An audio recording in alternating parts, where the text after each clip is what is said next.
Hello YouTube, this is Morgan Airspeed Prime here with my next Boruto video. In this one, I'm going to do some speculation ahead of Boruto Chapter 59, which is coming out on the 20th of June. So I'm recording this video about 11 days before the chapter comes out, so there's no leaks or spoilers ahead of the chapter. All we have to go on is just, where the story is and where they've left it off as of the end of Chapter 58. So, quickly recapping Chapter 58, which was is the most recent chapter currently. Obviously, in my review, I wasn't super excited about this chapter because I really feel that it was a chapter that didn't use its time that well.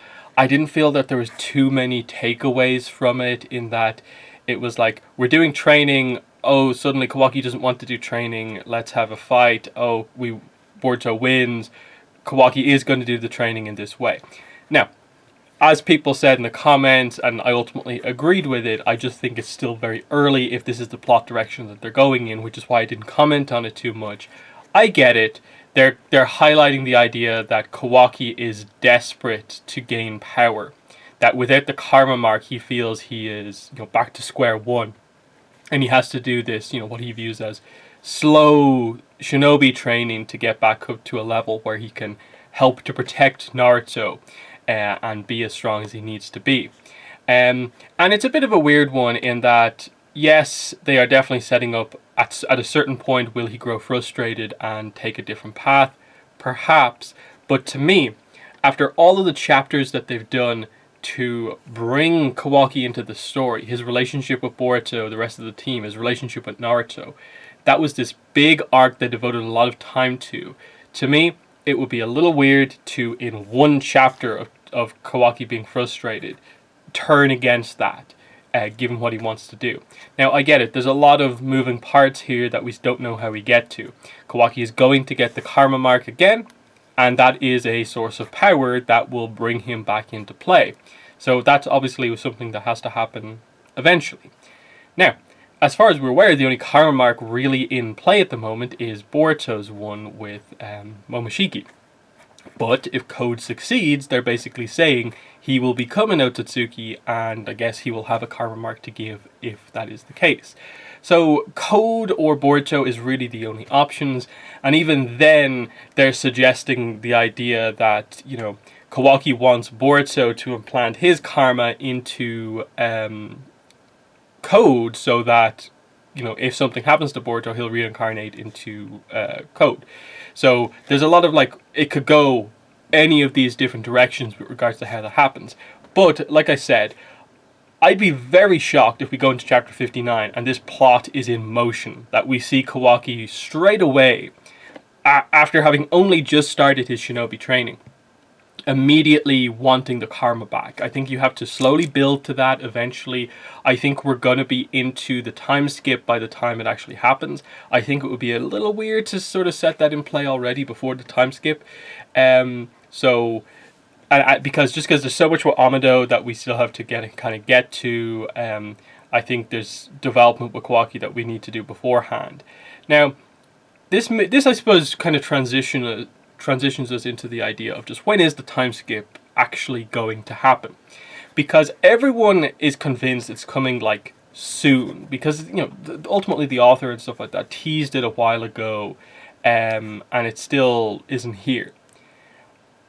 To me, either it's going to be happening at the very end of this upcoming Chapter 59, or we're going to have a whole other volume and then we'll go into the time skip at the end of that volume going into the next one. The only issue I have there is just, obviously, is there enough kind of plot and story in place to have another 4 chapters of basically in-between content? Because to me, the last couple of chapters of this volume that we're currently in right now have been relatively slow. I appreciate the introduction of Ada, but to me that's been one of the only major things that's actually happened in the last few chapters. And even with that side of things, they've definitely left that on sort of pause, because back in, I think, Chapter 57, when we left them, they basically said to each other that we're happy to work together, but we are not going to head on, front on, attack the Leaf Village, because that would not be a particularly clever plan. They'd bring down the entire shinobi world on them before they're actually ready. They might succeed, but that's not their plan right now. They're aware that Amado has basically hidden himself deep in the Leaf Village because he knows he'll have the protection from everyone. So part of Code's plan is that he needs Amado to remove his power limiter. So what's happening? To me, that setup is we are not going to end the upcoming chapter 59 with Code and Ada enter the village. The reason I say that is for a few reasons. One, it's because of that line of dialogue where they directly said they weren't going to do that, so I don't see why they would then switch to doing that. Two, this has happened a few times already in Boruto very recently. What's about to happen in the anime right now, the Jigen arriving to visit, Naruto, Kawaki, and Boruto, was Jigen popping up in the village. Then when the whole Ishiki thing happened, he also turned up at the village as a kind of volume ender. I don't think they're going to do it like 3 times in a row where it's just the new villain appears at the doors of the village. That would feel a little bit samey. I think there's a reason that they've done the slow setup at this point on like all fronts. All of our younger characters are in training. Code is still planning out what he wants to do with Ada now, and there's also the tease that there are potentially other cyborgs that they might get on their side who are equally as powerful. So to me, that's the case that they've left everything off on a moment of everyone needs time to train or to plan. So that leaves us with still chapter 59, the upcoming chapter, is going to be a volume ending chapter. It's going to be a chapter 4 of 4.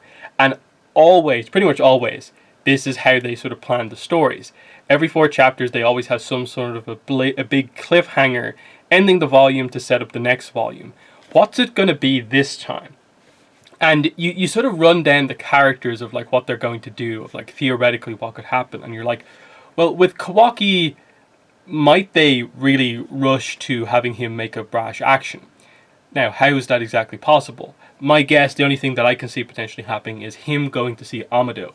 That is something they've been setting up for a while now. There's been a lot of tease moments in the manga of like Amado being like, oh, Kawaki, I want to talk to you. And then Kawaki turns around and is like, what? And he's like, no, you go ahead.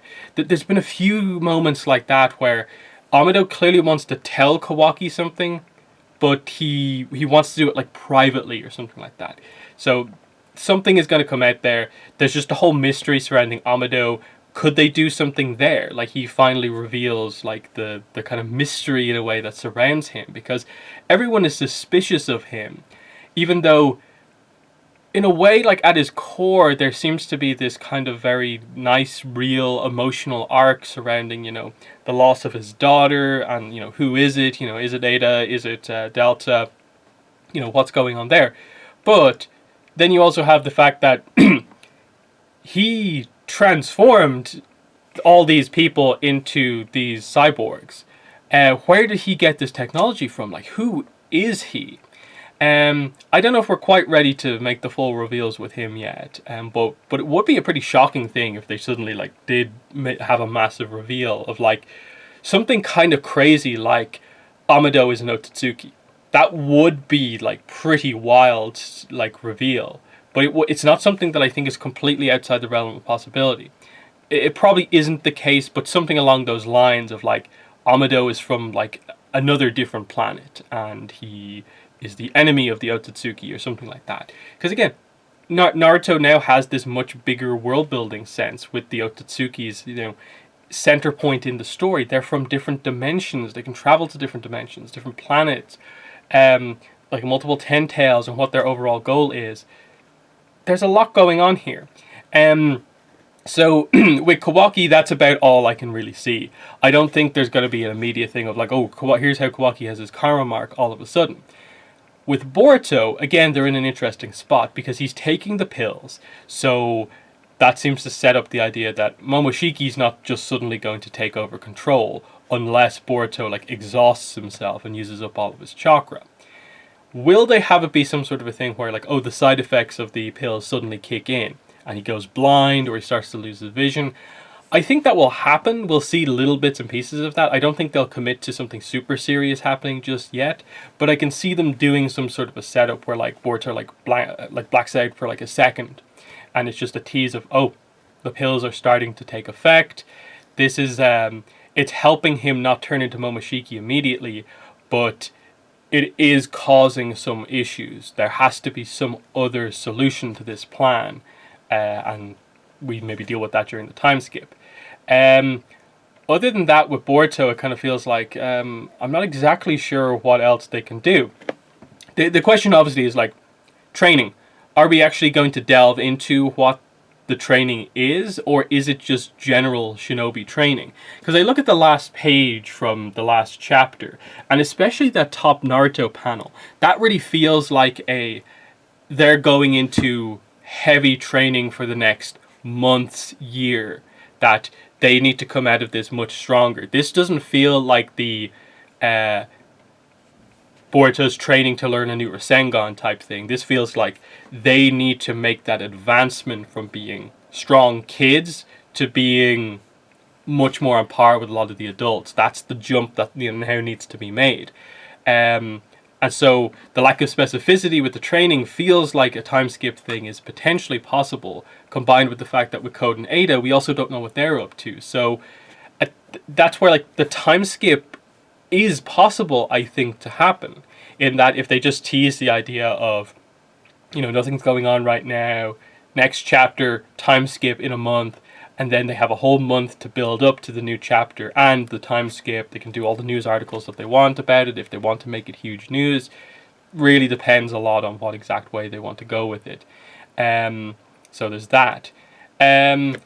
With Code and Ada, is there anything else they could do in terms of a big volume ending kind of plan? Like I said, I don't see them just immediately attacking, because they said that would be a pretty foolish kind of thing to do. I think it would be a little bit too, like, again, to just tease directly the next cyborg. Because, like, they obviously did that with Ada and it worked.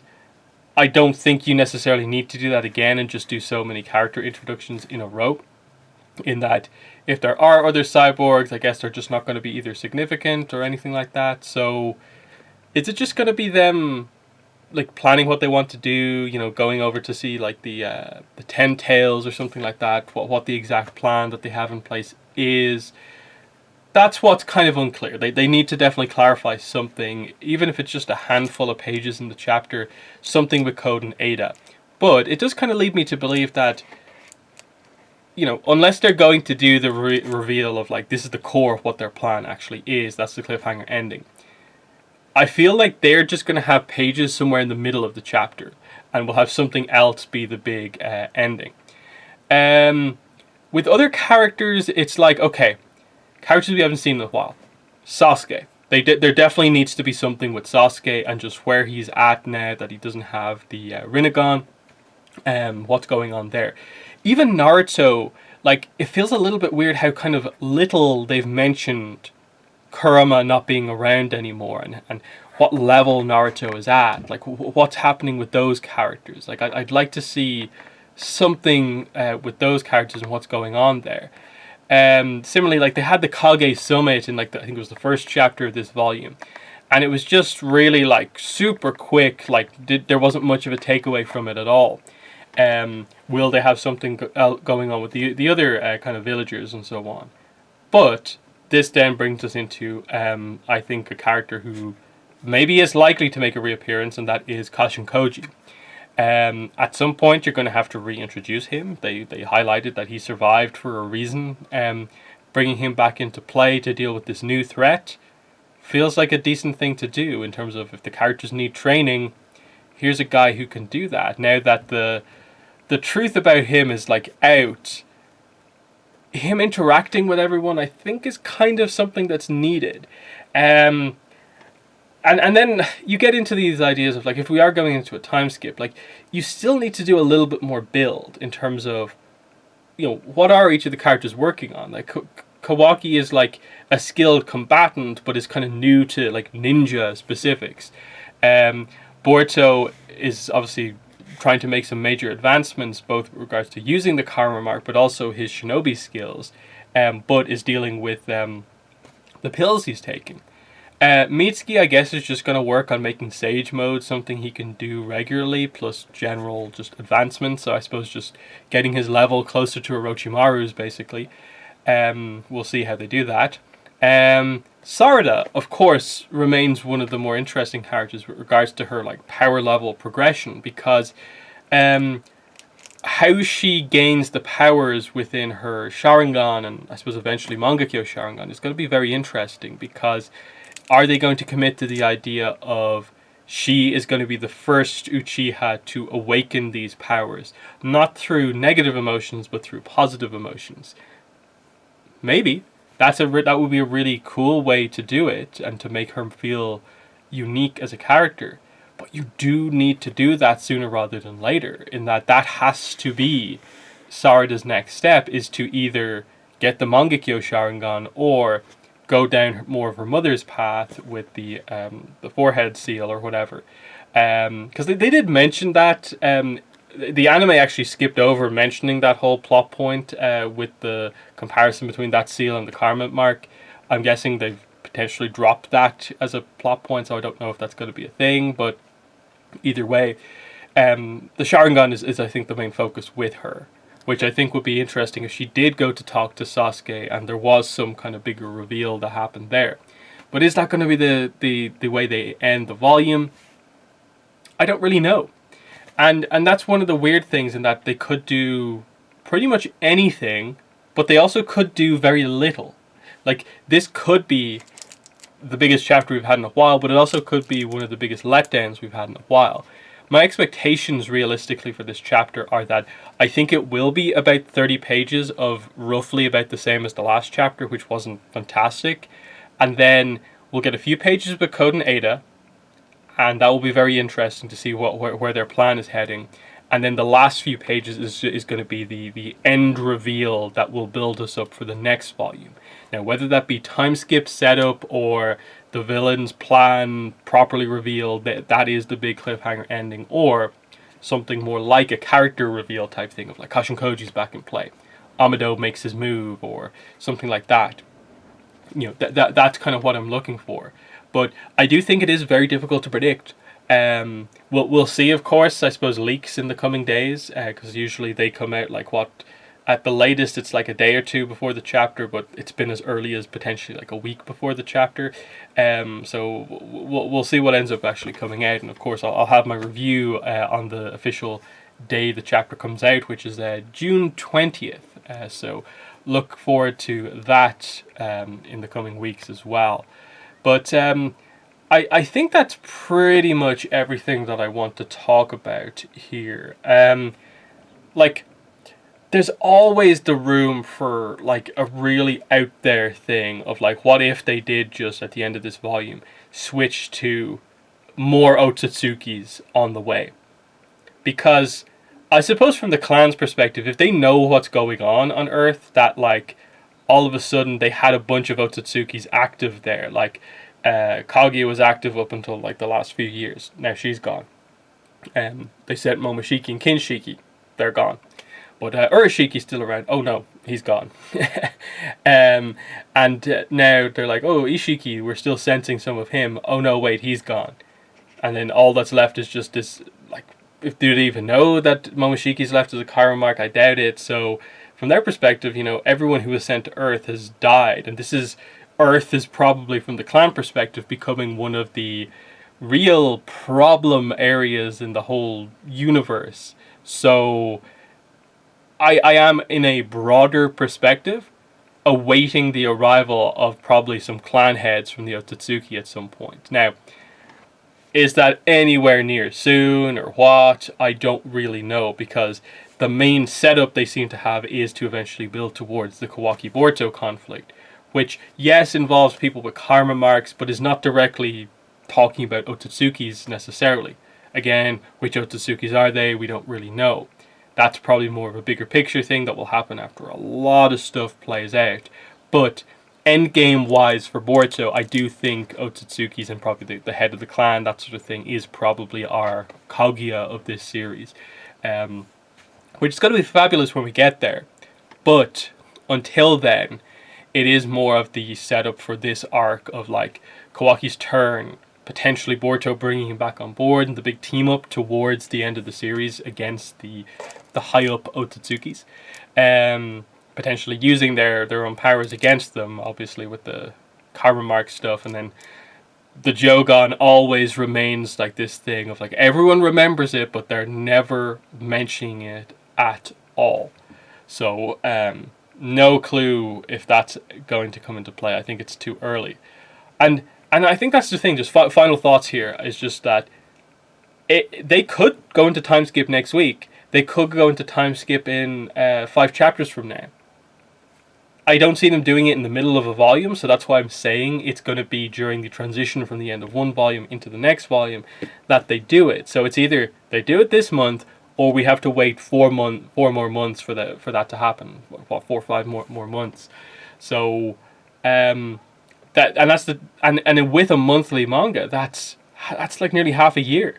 That if it doesn't happen now, and we've already been waiting for it, it's end of the year type stuff that we're looking at. So where is everything? So this is one where I really am going to rely on you guys in the comments. Let me know what you think is going to happen in 59. Because I think pretty much anything is on the table depending on what direction that they go in. But I really want to know what you guys are thinking. Which characters are going to get the focus? What is the cliffhanger ending going to be about? I'm excited, but it is also a weird position just that the previous chapter didn't really give you much to work with to sort of maybe figure out where they're heading. So there's the video. Thanks for watching, and bye.